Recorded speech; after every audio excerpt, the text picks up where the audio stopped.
And I'll be the host for today's conference. All right, so before we get started, I just want to quickly introduce PinkGap. So PinkGap is a female student-led nonprofit dedicated for quality education and gender equality. All right, this is just a quick note for attendees that if you have any questions, feel free to write down in the chat and we'll go over them at the end. All right. And STEM Connect, if you're ready, please feel free to pull up your slide. Yes, we will. It says I'm not allowed to share my screen.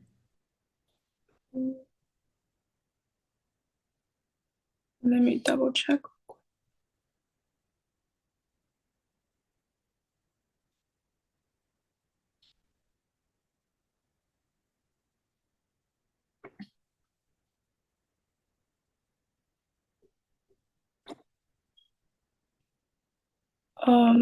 It shows that access is open. Can we try again?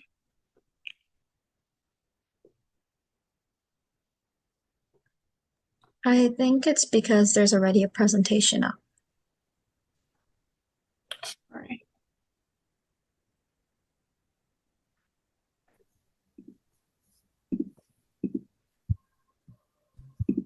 Yeah, sorry about that. No problem.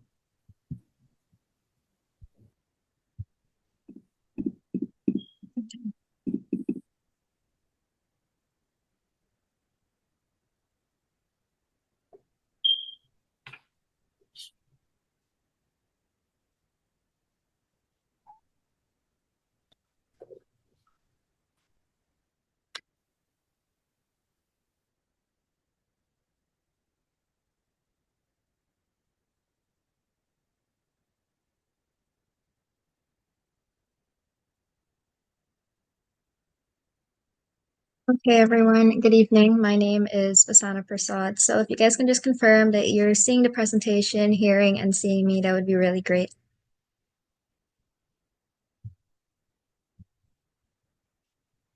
So I'm the president of STEM Med Connect, and I'm joined by my vice president, and we'll be doing this presentation on addressing disparities in female reproductive care, specifically in developing countries, on behalf of our organization, STEM Med Connect. So firstly, thank you for PinkGap for inviting us, and we're very honored to have the opportunity to speak on this topic and share our perspective on it from both a medical and also feminist standpoint.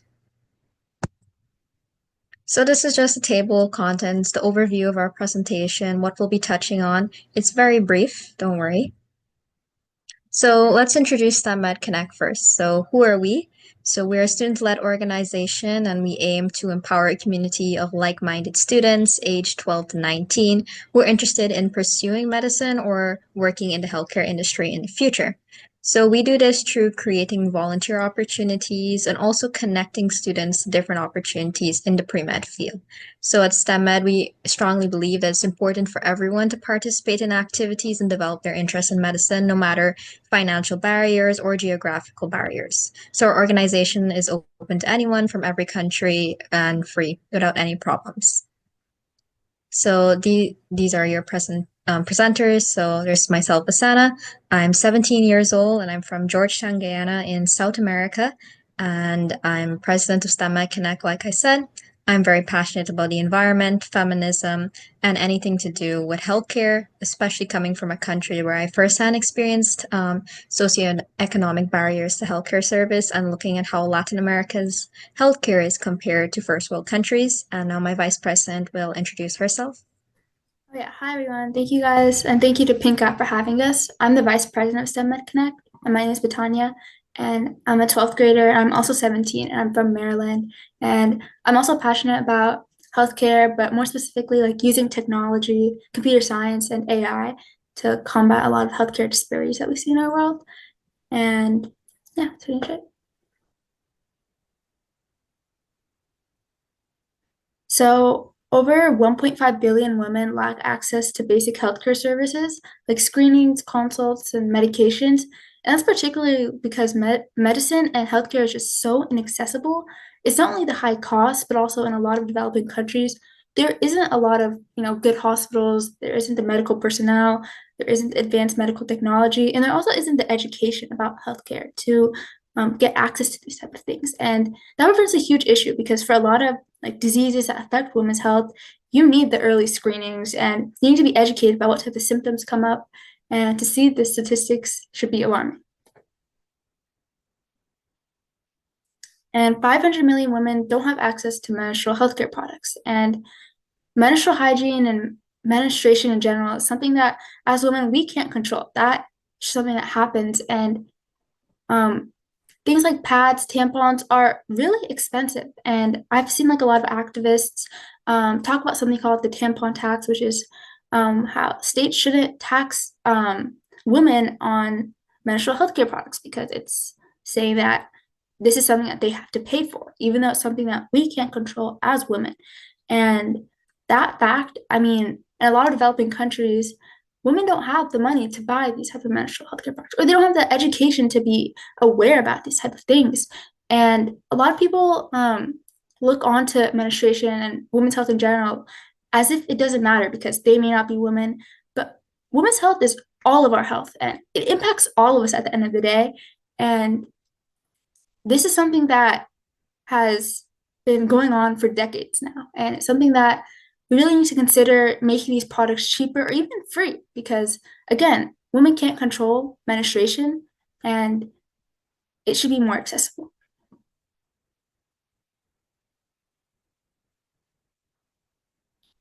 And 300,000 mothers lose their lives yearly to childbirth, and it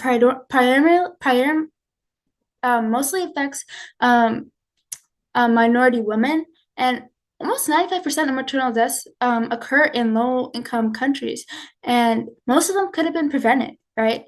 Because the thing is, like with these low-income countries, with the developing countries, they, like I mentioned before, they don't have the hospitals, they don't have the medical personnel and infrastructure to conduct these childbirths, and things like birth control and abortions are very taboo subjects and they're not really talked about a lot, and that leads to a lot of reproductive healthcare disparities, and it's very concerning that most of these not only could have been prevented but also occur with people in developing countries. So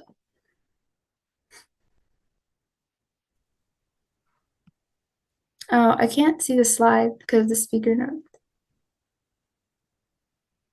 Okay, so what is female reproductive health? Well, it mainly encompasses just everything that we do ourselves personally, the things that doctors do, the things that society does to advocate and support the health of women's reproductive system.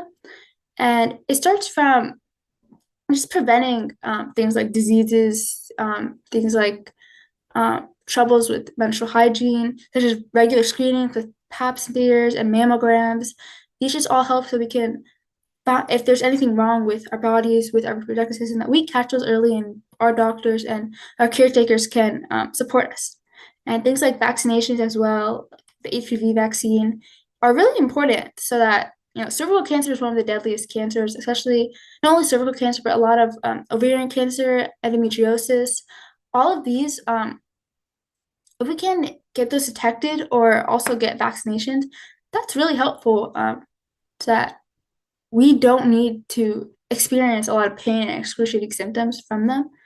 And of course, contraception like birth control and counseling, family counseling as well. And just like educating your peers, educating your family members are all great ways to prevent and support your female reproductive health. And of course, maternal health is really important to understand maternal health so you can help the people around you and also help yourself. Because like I mentioned before, there's a lot of deaths related to childbirth, and it's something that us as women, it's something that we fear a lot. So things like monitoring the health of the baby and the mother during pregnancy, going to your doctor appointments, and even like dealing with things like after pregnancy, just after pregnancy, you may feel like depression or your mood just might not be the same anymore, and that all has to do with women's reproductive system, because it all stems from that.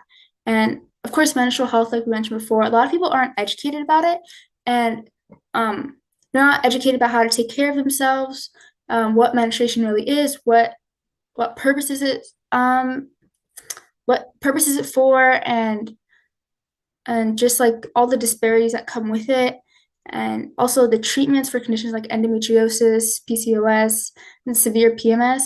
These are all relating to our female reproductive system, and getting educated about it and knowing what symptoms there are, because for a lot of women, when they go into doctor's office and they talk about what type of pain they're experiencing or the symptoms that they have, it can often get ridiculed or just put off. But we have to advocate for ourselves as women and make sure that we are getting the care that we deserve. So really learning about what can happen to your body is just really important. It's a big part of female reproductive care. And yeah, management of certain healthcare conditions like cysts and cancers, and just make sure that you have access to those surgeries and medications and all that, so that you can make sure you're taken care of in case you are experiencing certain symptoms and sicknesses that may lead you to suspect that you have a disease or something relating to that. So the big part about women's healthcare is that a lot of healthcare professionals don't really know they don't really take us seriously, because things like menstrual pain and all of that are often ridiculed in the healthcare industry. And this statistic kind of shows that.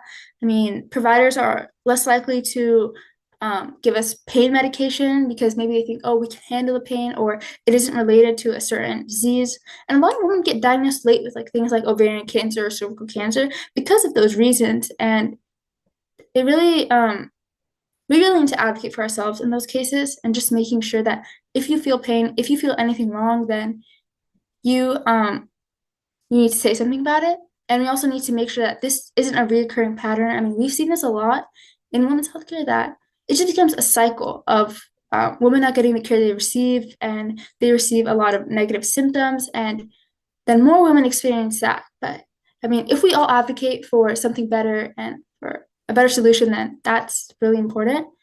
And another example is that that a lot of doctors blame us for our health problems, which isn't the case. And don't ever feel bad or make anyone else feel bad if they're experiencing health problems that relate to reproductive health care. Again, it isn't something that we can control, it's something that just happens. So we have to be aware of that and support others and support ourselves.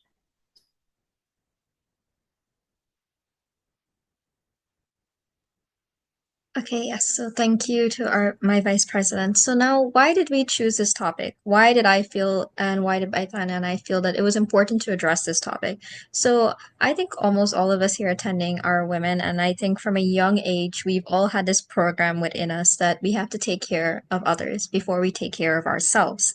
Now, this kind of self-serving behavior can come across as a very positive trait, but when does it become negative? It becomes negative when girls from such a young age are programmed that their bodies, their choices come after everybody else.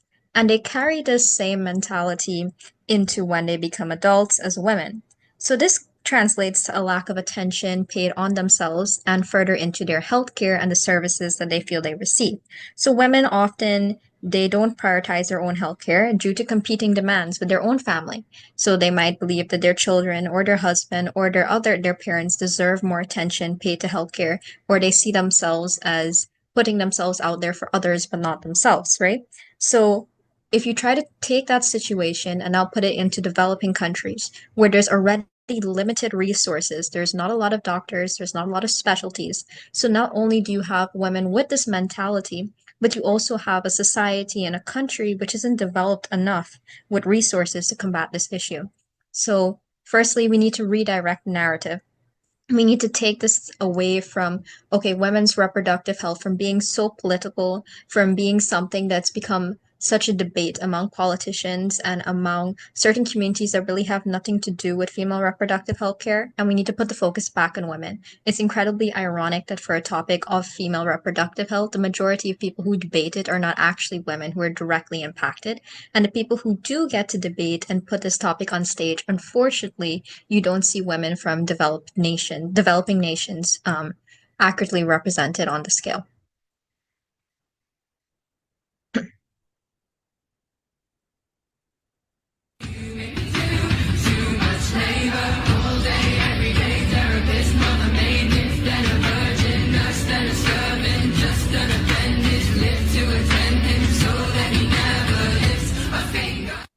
So the reason that I have this whole slide here and the video is I'm pretty sure we've all seen all the protests happening across the United States and other developed nations when it comes to abortion bans, specifically in the United States as well too. And the aggression, and not really, I don't want to use the term aggression because that's exactly what certain media uses, but basically how upset, rightfully so, a lot of women, girls, and families are about this. Right? So we've seen it everywhere. I just had to pull this video from one of my reposts. And as you can see from the creative and powerful signs, women are fed up of their rights constantly being, a ball in the political court, right? So if you can imagine the United States is a country where women's right to bodily autonomy and healthcare are currently under attack. This is the United States, a powerful democratic country. Now, if you can imagine that the United States is having this problem, what about women in developing nations? In countries where their governments are not politically stable, where their rights are also disproportionately represented, but even less so. So what is exactly happening to them? So this is why my vice president and I have chosen to focus on developing countries instead of the broader global landscape, because we believe that this sector of women have not only not been represented at all in research, in news, etc. So as a young woman from a developing country myself, I'm from Guyana and we're considered third world. This topic is not only personal to me, but is a part of my story. And such, I hope that we can do even a fraction of the justice needed to display this topic and talk about it. Yes. So what are the reasons behind this disparity? So a lot of times when certain scientists, doctors, they want to talk about developing nations, a lot of times they face a lot of ignorance. A lot of people are saying, well, healthcare is free, it's accessible, and that, we've made all these discoveries thus far. So what exactly do certain countries have to complain about, right? And a lot of times when women also talk about what they face, a lot of ignorant men also say, well, you have all these opportunities. The world's a lot more equal for you now. So what is it that you have to worry about? So because of that, I've just created this little chart to kind of explain it. So you have the developing nation in a context, and we're going to take three different sections. We're going to take the patriarchy, we're going to take traditionalism, and we're going to take poverty, right? Three really defining characteristics of almost any developing nation you can pull out. So let's start with the patriarchy. So when you have the patriarchy, you have a lack of representation for women, and you have oppression in their daily life. Both of these factors lead to women also feeling that they genuinely are not that important, leading to internalized misogyny, which is the most dangerous conclusion of the patriarchy. And then you also have limited studies and research. If you don't have women being represented in a country in politics and finance and law, you don't have people actually doing the research for them. If you don't have women into science, you don't have women becoming doctors, and you don't have women doing research for women. Then you have traditionalism. So this leads to things like early marriages, so girls getting married before they actually become women, so therefore not understanding their own bodies and being placed to have children and start a family without even maturing enough emotionally or physically. You also have a lot of taboos, which Betania talked about when she talked about menstruation. There's still a lot of taboos about even saying the word period to this day, and even talking about period blood, etc. So this leads to a societal stigma that covers the entirety of female reproductive health, even though female reproductive health expands more than beyond abortions and beyond periods. Then you have poverty, right? Poverty, lack of education. Like I was saying, in cases where education resources are limited, women and girls are less likely to get educated, so less likely to be representative in their field. Limited resources leads to lack of accessibility to hospitals and cares, leading to increased diseases and mortality. So in a country where you don't have a lot of maternal health care, you don't have a lot of infant care, or you don't have a lot of care for ovarian cervical cancer. So you're going to have a high mortality rate for women and their children. So to kind of touch on every single developing country, we'd be here for a really, really long time. So I just want to focus on three specific countries that have been in the news a lot recently or who deserve to be spotlighted a lot more. So I just want to make it clear that this is focusing on women's reproductive health care, but I cannot ignore also the political and current affairs issues that come with the certain countries and their topics. So we're starting off first with Palestine. So most publicized genocide in history has certainly disproportionately affected women and girls. 84% of all health facilities have either been damaged or destroyed, and as the UN reports, an estimated 177,000 women will face life-threatening health risks from non-communicable diseases, poor nutrition, and pregnancy. And what really stood out to me was when I read an article in November about how women and girls, because they don't have access due to the war, to pads and tampons, they take 10 scraps and they have to use that. And I was trying to imagine myself in that position, and I honestly could not. Then we have Afghanistan. Afghanistan, of course, under current Taliban rule, has banned women from even being outside and interacting with other women. So no education, that's blatant obvious. No education means girls can't learn about their bodies, they can't educate other girls about their bodies, and they can't contribute to educating women about their bodies. And women are also banned from becoming midwives or nurses, so therefore they can't seek healthcare if they don't have another woman to look after them. And of course, women cannot speak and are banned from hearing each other. So if you can't actually talk to people about your problems, how are people going to know what's wrong with you? How are you going to get to express something is? And that speaks for itself, just how bad these conditions can get for certain girls and women out there. And then looking at Sudan, the war and ongoing genocide of Sudan, of course, has been a nightmare of violence, specifically sexual violence for women and girls, ranging from displacement to rape. Gender-based violence has been on the rise. Now, a lot of people underestimate how domestic violence, gender-based violence, and an overall stigmatic view to women impacts female reproductive health care. Right? So if you have a society that's unstable, like Sudan is, you're not going to have women in positions to advocate for themselves. And that also includes their healthcare problems. So once you have a collapse in the healthcare system, who is affected first? Women, especially pregnant women. So every day in Sudan, as we're talking, there are women losing their lives right now in childbirth. And as accessing reproductive healthcare becomes nearly impossible. So Palestine, Sudan, and Afghanistan are just three examples that I didn't even have to go far to look for to prove to you that these disparities do exist. And not only do they exist on a small scale, but astronomically. And I just like for us to take 1 second to try to picture ourselves as young women, as girls, in a situation like this. And it really is unfair and unjust that healthcare has not become a right. It is a right, but it's become inaccessible to so many women. So, just a bit of a reminder that female reproductive care goes beyond abortions, no matter what media tells you. It's not whenever you want to talk about female reproductive health care, or if you Google it, you immediately find a lot of news headlines that are going a bit radical. But just a reminder that it goes beyond abortions. And even on the topic of abortions, there's a lot of reasons people do get abortions, specifically one of them being none of our business. And also, as Rachel Green famously said, okay, no uterus, no opinion. And I think that's a great thing to take away. So what needs to change now? So my vice president and I, we've done a lot of talking, we've done a lot of examples, and we've done a lot of stats about how astronomical and how bad the situation is on a global scale. So what needs to change now? So we need more laws protecting women against gender-based violence. We need the law and the judicial system to be there for women, advocate for themselves and future generations. We need further expansion into maternal health services. There should not be any woman who has to fear for her life during childbirth. Childbirth is a beautiful thing, and it's a process that we at a Western level have been able to ensure that mothers can get their children, babies, they're born safely, they're born healthily. So why can we not do that in every single country? There needs to be better education on menstruation.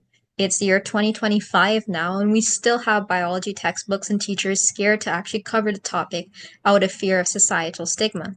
There needs to be more family planning and contraceptive accessibility, especially in developing nations where there's this stigma on family planning, on having sex and starting family, all those things. There needs to be more contraceptive availability. then there also needs to be a separation of religion and culture from women's health. And that's very controversial, but I would like to state that a woman's health comes before everything else. And especially in media where we get the chance to put women's reproductive health on the debate scale, we must remember at the end of the day that that's an actual individual and her body. And then we need to create a comfortable space for girls to speak up about their bodies and their problems. I'm sure all of us have once in our life felt like we couldn't speak out about something going on to us, or we couldn't tell a doctor something, or we couldn't tell our parents something, right? So we need to make sure that with the next generation that actually can change.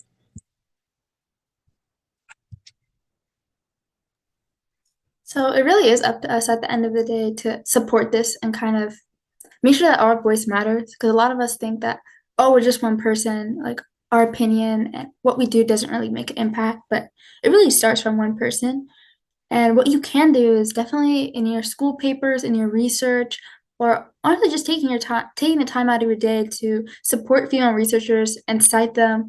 And research in general is very inaccessible, and for women especially in STEM too, it's just it's just not an environment that's traditionally made for us, but we can make it for us if we do these things. We cite and support and even take it to our own, and you can complete research and you can target the issues that you care about in female reproductive health and also in women's health in general. And yes, educating yourself on a global mindset from diverse sources. So definitely just making yourself more intentional about reading about women's health and female researchers. It really just starts from your mind and just telling yourself, okay, today I'm gonna make it my intention to look up a paper that's made by a female writer or read a book that's made by a female author. Just all of that will change your mindset for good. And supporting women's healthcare, like I mentioned before, women's health affects all of us. We all have women in our lives, and you never know what they're going through. And you want to make sure that you can understand everyone around you. And that starts by supporting women's healthcare, since a lot of women do go through periods and menstruation, and they may be struggling with the healthcare troubles that relate to female reproductive health. And don't be afraid to address disparities or even acknowledge them. I think some of us want the world to be really perfect, but it's just not at the end of the day. And it may never actually be perfect. And we have to acknowledge that and we have to work towards a better world. And so taking the time to acknowledge and researching about them and understanding that disparities aren't one dimensional. There's so many different types, and there's just so many ways that you can educate yourself. Like you can go on YouTube, you can read, you can ask people, ask doctors, and ask even like your family members. They probably have something to say. So just doing that. And what not to do is don't reinforce stigma and be mindful of what you say to other people and be mindful of what you say to yourself too. Make sure you have a positive mindset and just make sure you're not using like perpetuating more taboo topics, and make sure that you're normalizing women's health and talking about female reproduction and talking about periods, talking about tampons, pads, and all those hygiene products, and just don't be afraid. I think that's like the biggest thing that to take away from this is that your voice really does matter, um, and obviously don't underestimate issues. I think, like I mentioned before, sometimes we want to believe that these don't affect us or these inequalities don't really exist, but they do, and we witness them every day. And a lot of people around us witness them. And by staying silent, you're part of the issue. So definitely don't do that. And consider marginalized communities. I know some of us may not be a part of marginalized communities, or some of us just want to think about our own community, which is obviously valid, but we want to think about a wider scope when we're thinking about disparities, because at the end of the day, there are so many different stories and there's so many different perspectives that we have to acknowledge and appreciate. And that's what we should be working on. And I hope you guys could take away that your voice really matters and that you can make a difference in this. And here's some resources that you can use. There's the National Women's Health Network. There's a Reproductive Health Access Project. There's courses on Coursera. This is just one, but there's like a lot of others. And I encourage you to look through these if you have time. And maybe go on a hunt for your own sources as well. But start with these and see if you can branch out. And educating yourself is the most important part of all of this.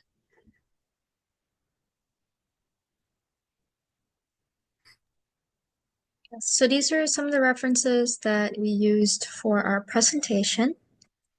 And if anyone is interested in contacting us and you want to partner with the organization in any such way, or if you simply just want to check us out and see what we do, these are our social media contacts on Instagram and TikTok and our email here as well.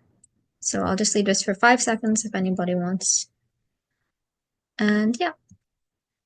So thank you everyone, and we were your first presentation. Thank you for PinkGap for reaching out. It's a wonderful initiative. I'm very happy that my vice president and I were able to not only represent our organization, but also represent a topic we're incredibly passionate about.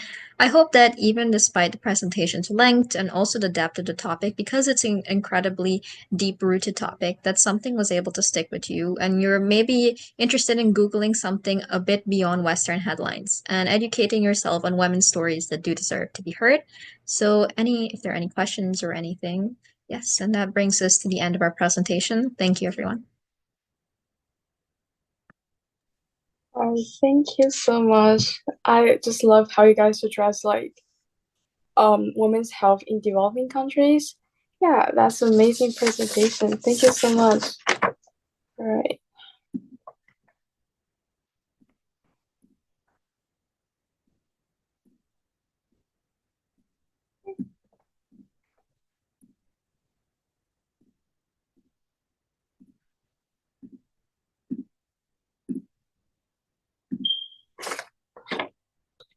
So our next presenter would be Global Medical Initiative.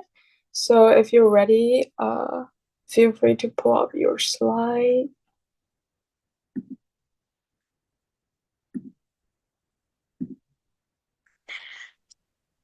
Hi, everyone. Sorry, just 1 second. No worries. Turn your phone back. Hi, we're Global Medical Initiative, and we are so excited to be here. Thank you so much for inviting us. My name is Shreya Soni, and I am the president of GMI. My name is Aliza Chong. And I'm Selena, and we're the vice presidents. Our mission is to increase accessibility to health care and health education. And today we'll be talking about mRNA vaccines and how they're transforming the way we treat disease. When it comes to vaccines, many people are hesitant to take them. And this is because there are so many different false ideas around the topic of vaccines. If we look back to COVID, there were so many rumors about the vaccines, and a lot of people were really scared to take them. So one of the most common stigmas around vaccines is that it causes autism. And this isn't true because autism is caused by various genetic factors, and it's something a person can be born with. Another big stigma is that vaccines lead to death. Although this is true, it's only true in very, very rare cases, so it doesn't happen that often. And this is because vaccines go through lots of steps, so it's usually really safe. And the same thing with causing abnormally high fevers. Although fevers are one of the most common side effects, since the vaccines are tested so much, it won't result in high fevers. Oh, wait. Another reason why, wrong slide. Another reason why there's such a long list of side effects for vaccines is because when a person is taking a vaccine, every symptom that they experience is going to be listed as a symptom. So, for example, if I took the COVID vaccine and I hit my hand on something and then I said my hand hurts, that would have to be listed as a side effect of the vaccine, even though it wasn't caused by that.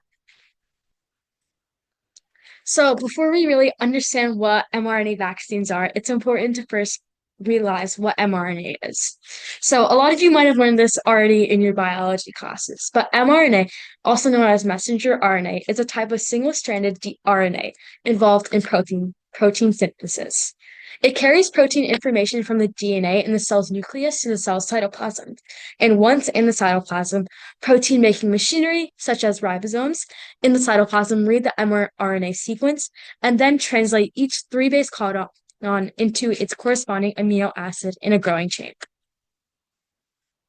So, in both mRNA vaccines and traditional vaccines, the antigen is determined for immune stimulation.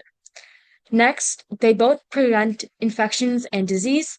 They both teach the body to protect itself against microbes, and they can require booster shots.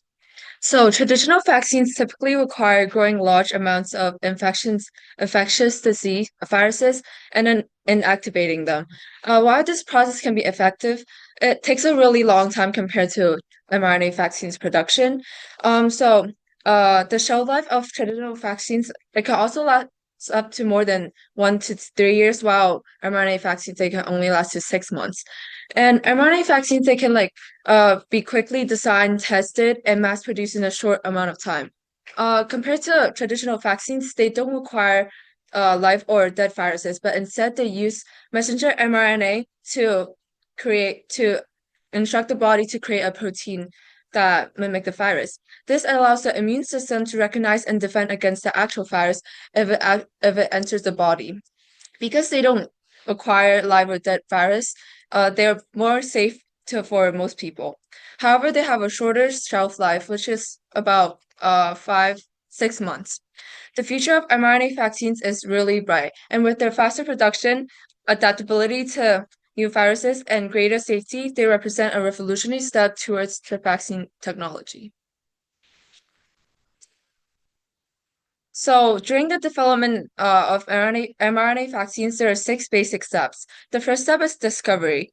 And in this stage, researchers explore their ideas. And this step mostly takes a really long time compared to the other stages because they have to develop an initial concept. And the next is preclinical research. In this stage, before testing in humans, they have to test in animals, such as mice, to see if there's a reaction in immune systems. So if the vaccine shows a response, then researchers might adjust it to make it more effective. After the preclinical research, there will be clinical trials. And in this trial, people and humans will be used to test the vaccine. And there are around 3 phases in this trial, but all the trials, they have the same procedure, but with different amount of people. The first stage will involve around 20 to 100 people, and then the second stage will be more than 100, and then the third stage will be around 1,000 people. And once the trials are successful, the manufacturing process will begin, and the vaccine are produced in large batches. And during in the meantime, the FDA will inspect the manufacturing facilities. They will review the clinical data, manufacturing details, and more before approving the vaccine for use. And finally, even after being approved and distributed, the vaccine is monitored to ensure its continued safety. And all these steps are crucial to ensure that vaccines are safe and effective for public use. Okay, here we're going to quickly explain the individual process of what researchers go through while they're designing the vaccine, and we're going to look at this specifically for COVID. So the first step is over here, and that would be sequencing the SARS-CoV virus. So we're just going to get the sequence and see what the virus is made up of. And then the next step would be to analyze the sequence of COVID. And in this vaccine specifically, the spike protein gene was selected as the vaccine candidate. The spike protein gene sequence is then optimized for the vaccine based on previously known research about coronavirus. Basically, when the spike protein gene sequence gets optimized, basically it's going to be sorry. You got it. It's going to be adjusted and improved so it can achieve a specific goal, and it's going to be fine-tuning the spike protein to what we want it to do. Then, the target spike protein gene is synthetically manufactured and then inserted into a plasmid, which is a circular piece of DNA. See over here. And then the plasmid DNA is separated into 2 strands. The RNA polymers which is the molecule that transcribes RNA from DNA. This is used by the spike protein to create a single mRNA molecule. Then the plasmid is broken down by other molecules to ensure that only the mRNA is packaged in the vaccine. Finally, since the mRNA is really fragile, it's going to be placed into a fatty lipid bilayer, which will ensure protection and also help efficiently deliver the mRNA. Now the vaccine will be ready for other people to take. So just to recap what we have covered today, mRNA represents a major advancement in medicine, leveraging the body's natural protein synthesis process to act as a sophisticated messenger between the nucleus and cytoplasm. It's also highly effective with a fast production timeline and versatility between applications. mRNA vaccines have demonstrated significant potential in combating disease and viruses, surpassing the capabilities of traditional vaccines. And finally, this technology paves the way for groundbreaking progress in modern healthcare. Thank you so much. Does anyone have any questions?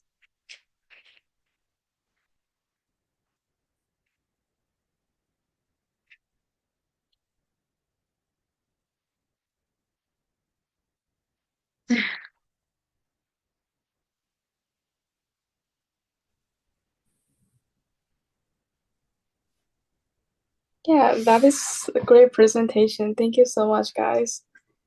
Thank you so much Thank for you. having us. Yeah, this is Yeah. definitely a really great opportunity to be part of. Yeah. Yeah, there's so much about vaccine and all that stuff. Yeah, great job. Thank you. Thank you so much. Of course. Can't wait to see everyone else's presentations. All right.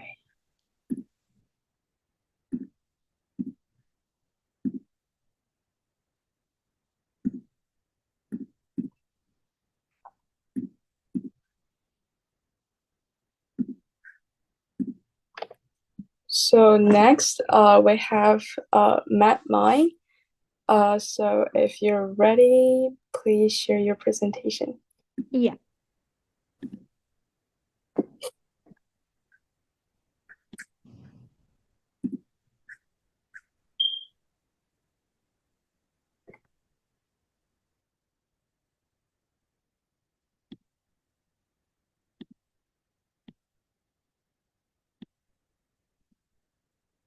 Can everyone see it?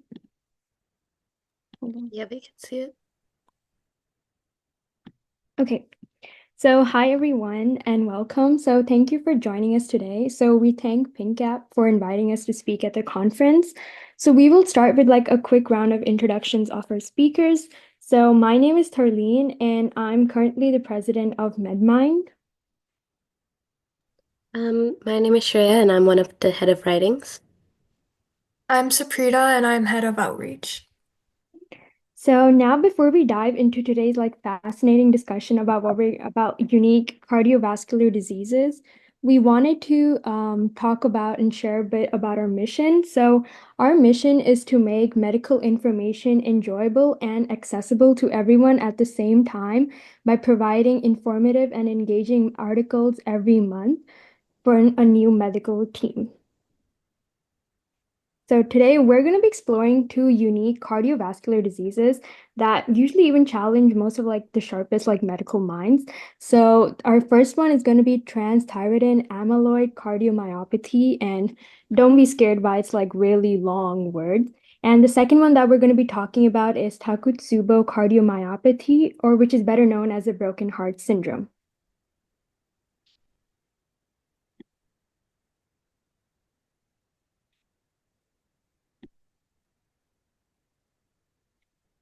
Okay, what is it? It's a rare disease that usually goes undiagnosed, which causes the heart's muscles to tighten, and it makes it difficult for the heart to pump blood, and it leads to very life-threatening events. As we said, the causes are usually misfolding of the transthyretin, and that's a protein that's produced mainly by the liver. So when this protein becomes unstable, it forms amyloid deposits accumulating in various tissues, including the heart. There are two types of ATTR-CM. and each of them have their own causes. So one cause is the heredity one, and that one is caused by genetic mutations in the TTR gene. And this provides instructions for producing transthyretin. These mutations make transthyretin more likely to misfold and aggregate, and is often seen in families with a history of the disease, and it tends to occur earlier in life compared to the hereditary form. Wild type, the wild type of this occurs without genetic mutations and usually in older adults, so over 60. Wild type transthyretin proteins naturally become unstable with age, leading to amyloid deposits.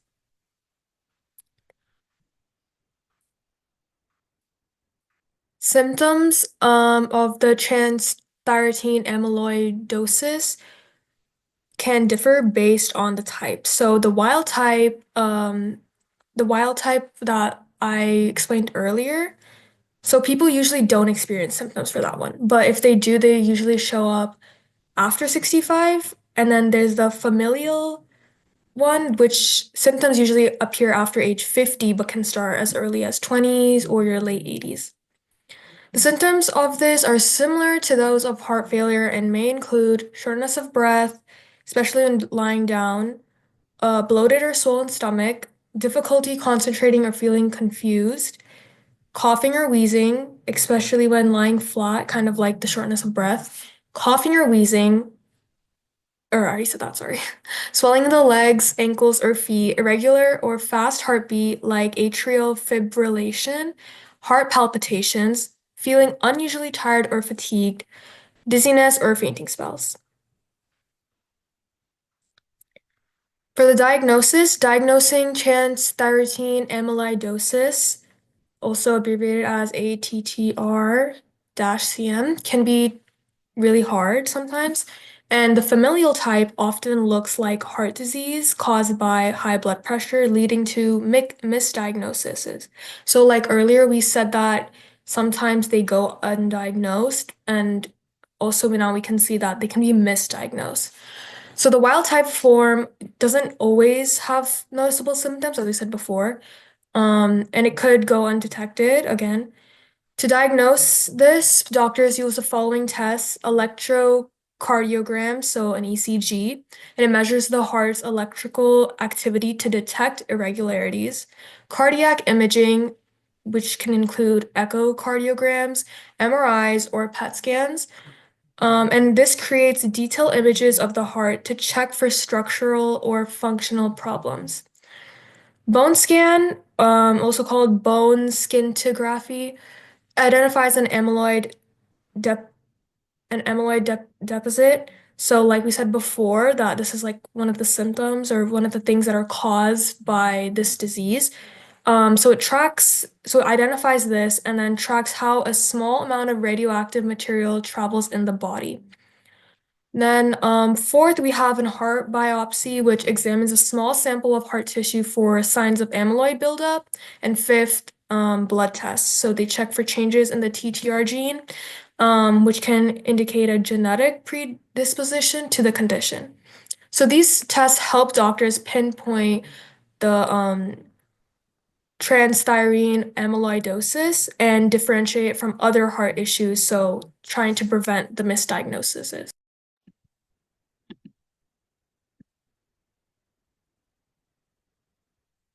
So treatment.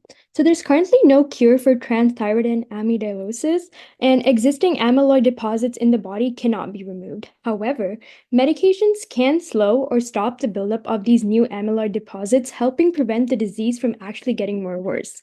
So treatments can also help manage symptoms caused by related issues like heart failure, irregular heart rhythms, arrhythmias, or nerve damage. So for the familial ATTR-CM, certain medications bind to the TTR protein, which helps stabilize it and prevent it from misfolding. So this includes tafamidis, which is specifically designed to treat ATTR-CM.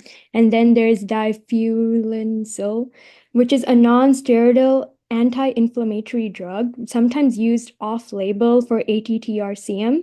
And for off-label means that this medication is FDA approved for other uses, but not specifically for this condition. Other medications work by reducing liver's productions of faulty amyloid proteins, such as interleukin and patisiran.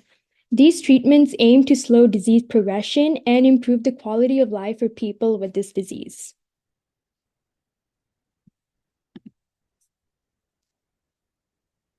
Prevention. If someone has a TTR gene mutation that causes the familial ATTR-CM, there's around about 50% chance of passing it to each of their children. However, not every child who inherits the mutation will develop this disease. And currently, there is no other prevention other than just figuring out whether you can get the gene mutation or not. Here's a small little video about they're discussing about this disease. If you've never heard of transthyretin, Can everyone hear the audio? Yeah, we can hear it. Okay. amyloid cardiomyopathy, also called ATTR-CM, you're not alone. It's a rare progressive disease that affects the heart. Walt shares his story today to raise awareness about this condition. In 2010, I went to the emergency room because I was having difficulty breathing. I was told for the second time that I have congestive heart failure. Then in 2015, my breathing problems recurred. 3 years later, my doctors finally learned why I have heart failure. An echocardiogram suggested amyloid deposits in my heart. Genetic testing indicated that I have wild-type ATTR-CM, which I learned is a rare heart condition. I spent nearly 11 years trying to get the proper diagnosis. I hope that by sharing my experience, I can help others understand the importance of early diagnosis and treatment. Dr. Frida Lewis Hall, the Chief Patient Officer of Pfizer, is back to discuss this potentially fatal disease. And Dr. Frida, can you explain why this happens and what people need to know? Yeah, so this disease is caused by an abnormal buildup of an abnormal protein in organs and in nerves. Now, when this happens in the heart, it causes the heart muscle to stiffen. When that happens, the heart's ability or efficiency at pumping blood to the rest of the body is decreased, and that leads to heart failure. Unfortunately, ATTR-CM is often misdiagnosed or can go undetected because of the different and subtle ways it may present. It can also be easily confused for other conditions, and by the time it is diagnosed, a patient may be at an advanced stage, which is never a good thing. No, and if you're diagnosed with heart failure and you don't actually know the cause, it can mean that you're not getting the right treatment. Now, there are several ways that you can confirm the diagnosis of this disease. Tissue biopsies, genetic testing, and there's some new technology of imaging scans. Now, keep in mind that the symptoms of ATTR-CM can be similar to those of heart failure. They may include shortness of breath, especially with minimal exertion or when lying down, coughing or wheezing, swelling in the feet, ankles, and legs, bloating in the abdomen, increased heart rate, or abnormal heart rhythms. You may also experience carpal tunnel syndrome, as well as numbness and tingling in the hands and feet. You know, and if someone's sitting there saying, okay, how would I know if I or someone that I loved was at risk for this rare disease? I want to tell you that there are two types. So the first type, you inherit from your parents. And in the US, this is more common in people of African American and Afro-Caribbean descent. This is called the hereditary type. Okay. Now, the second type does not run in families. This is more common in males over the age of 60. And this is the type that Walt has, and you heard him refer to it as the wild type. Keep in mind that this disease affects people differently, and that's why it's so important to know your family history and to talk to your doctor if you notice any symptoms. Absolutely. And there's lots to know about this. So you can always go to gethealthystayhealthy.com. So this video was like a good way to just recap what we talked about in a more simpler ways. And they were also talking about the importance of early diagnosis and treatment, so how it can help a person and just improve their standard of living or maybe even just save them. So now we'll be moving on to our second disease. Okay. So we decided to highlight Takotsubo cardiomyopathy because while transthyretin amyloid cardiomyopathy is mostly hereditary, Takotsubo cardiomyopathy, or broken heart syndrome, can be caused due to severe emotional or physical stress, thus also coining it the name stress cardiomyopathy. And this condition also serves as a highlight of how sex differences can impact disease occurrence, with more than 90% of reported cases being in women aged 58 to 75. But what exactly is it? So, broken heart syndrome occurs when the heart muscle suddenly becomes stunned and temporarily weakened, attributed to stress. In turn, the heart's left ventricle, or the main pumping chamber, changes shape to resemble a takosubo pot, which is a Japanese fishing pot for catching octopus. With the change of the shape, the heart's ability to function and pump blood effectively declines because when the heart's left ventricle is affected, this can decrease the blood pressure, and so less will be sent out to the body and the brain. But this condition is temporary, and most people recover actually within 2 months with no long-term heart damage. But its symptoms also can tend to resemble other conditions, so it can be misdiagnosed at first.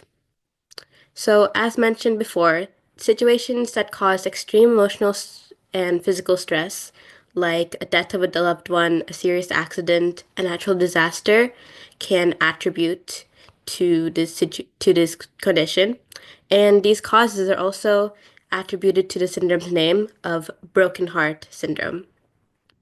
So, the symptoms of this condition can show up quickly within minutes to hours after a stressful event. And it happens when stress hormones occurring from a stressful event temporarily affect the heart's ability to pump, which causes symptoms that feel similar to a heart attack, with up to 5% of women suspected of having a heart attack actually experiencing broken heart syndrome. So, these symptoms can include angina or sudden intense chest pain, which is the most noticeable symptom. There's also shortness of breath, weakening of the left ventricle, like mentioned before, and then arrhythmias or irregular heartbeats, hypotension or low blood pressure, like I said, because of the weakening of the heart, it's more difficult to maintain that blood pressure, and it can also cause dizziness or lightheadedness. Heart palpitations, so like the feeling of fluttering or pounding sensation in your chest, and then finally fainting. And so to diagnose broken heart syndrome, because it can often be confused with another condition, a healthcare provider will obviously start with a physical exam and a review of one's medical history. And then they'll order several tests. So one of these tests is a coronary angiography, and this checks if your heart's arteries are blocked by injecting dye and taking x-rays. And this test is pretty important because it helps rule out a heart attack and other conditions because broken heart syndrome doesn't involve the blocked arteries. Then other tests, such as a blood test, can also help. Blood tests will look for an enzyme that's released when heart muscles are damaged, and this can also help detect heart damage.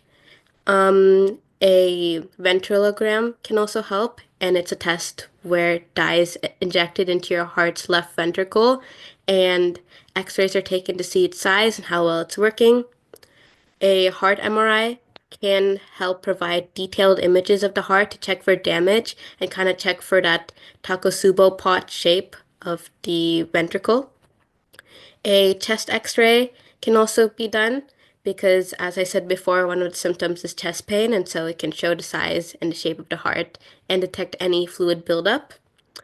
And then a echocardiography can use sound waves to generate images of the heart again.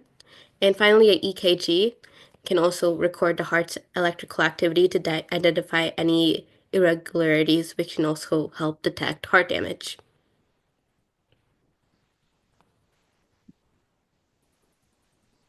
So treatment.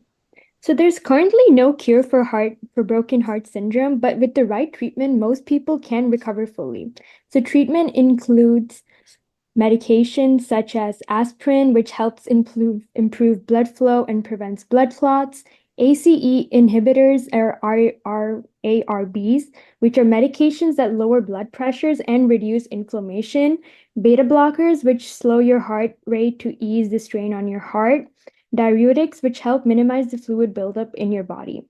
In rare cases, if one's heart is struggling to pump effectively, so one might need like special devices to help the heart pump, which include intra-aortic blood balloon pump, which is a device that helps your heart pump more efficiently. And there's also the left ventricular assist device, or LVAD, which is a machine that supports the main pumping chamber, which is the left ventricle of your heart. Most people don't need these devices and usually just recover well with the medication and some rest. Prevention. So now there's no guaranteed way to prevent broken heart syndrome, but managing stress and practicing healthy habits can make a big difference. Learning how to handle physical and emotional stress can help. So one could try relaxation techniques such as yoga, meditation, journaling, or mindfulness, taking a warm bath, lighting scented candles to create more of like a calming atmosphere internally and externally. That's like the main idea, right? And practicing deep breathing, breathe in slowly and deeply, then exhale just as slowly. And that is the end for our presentation. Thank you for joining us. So as we've explored, the heart is like more than just an organ, right? It's a symbol of life and resilience. So conditions like transthyretin, amyloid cardiomyopathy, and Takotsubo cardiomyopathy remind us of the importance of awareness and early diagnosis. So at MedMind, we are committed to making medical knowledge accessible and engaging, and we hope today's talk sparks a little bit curiosity and inspires action, whether it's just learning more, spreading awareness, or supporting those affected. Thank you. And I've also listed our Instagram below. I'll leave it for like 5 seconds if you want to follow our Instagram page. We do talk about other medical topics as well, not just related to cardiology or cardiovascular diseases. So go check out. And thank you so much, PinkGap, for having us. Yeah, thank you so much for the presentation. That is amazing.